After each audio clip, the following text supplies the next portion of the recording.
Yn gyntaf, etholiad cynulliad wrth gwrs yn uchafbwynt o bwys yma yng Nghymru.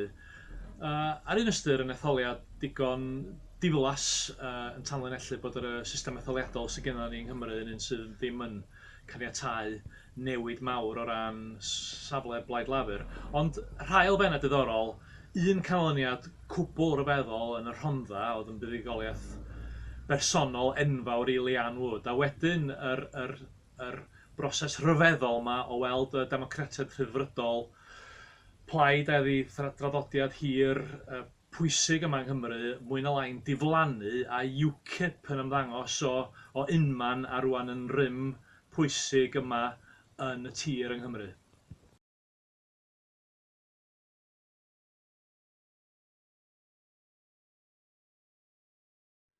Yn ail, mae gennym ni'r digwyddiad pwysica'n hanes gwleidyddol Prydain ers degawdau lawer, sef y referendwm ar aelodaeth y Deyrnas Gyfunol yr Undeb Ewropeaidd a'r mwyafrif o blaid gadael.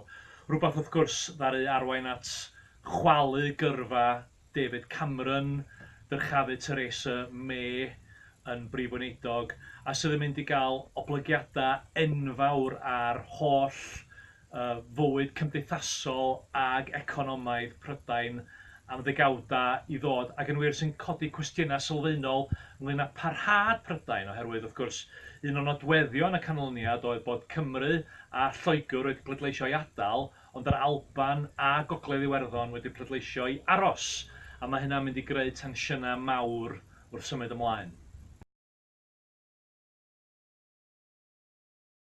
Trydydd digwyddiad, ac efallai'r un mwyaf annisgwyl ar sawl ystyr, oedd ethol Donald Trump i swydd wleidyddol bwysicaf y byd, sef arlywydd Unol Daleithiau'r America. Dyma chi ddyn oedd wedi gwrthwynebu sefydliad y blaid weriniaethol, ddaru serch hynny ennill yr enwebiad, a wedyn ddaru drechu rwy'n hynod brofiadol yn Hillary Clinton.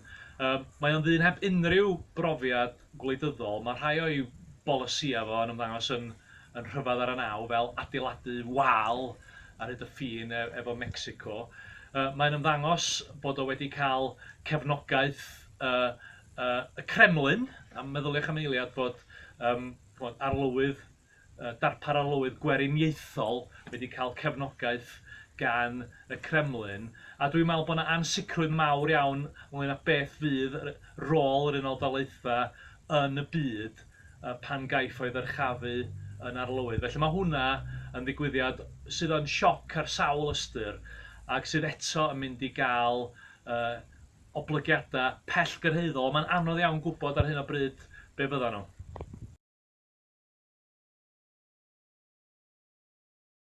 Yn ola, mae gennym ni, dwi'n meddwl, broses lle mae'r rhyfel cartre gwaedlyd iawn yma yn Syria yn dechrau tynnu tua'i therfyn. Falle bod ni ddim o fewn golwg y diwedd, ond dwi'n meddwl bod ni'n gwybod i ba gyfeiriad ydym ni'n mynd erbyn hyn.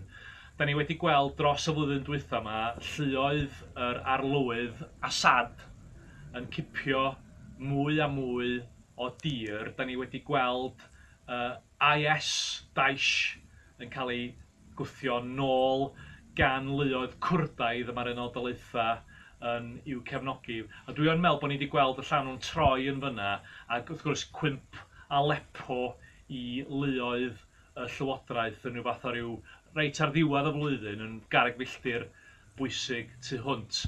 Mae yna lawer iawn o'n sicrwydd ynglŷn â be fydd yn digwydd nesaf, ond mae'n eitha amlwg erbyn hyn y bydd yr arlywydd Assad o sbiw ac iach yn parhau i lywodraethu Syria i'r dyfodol.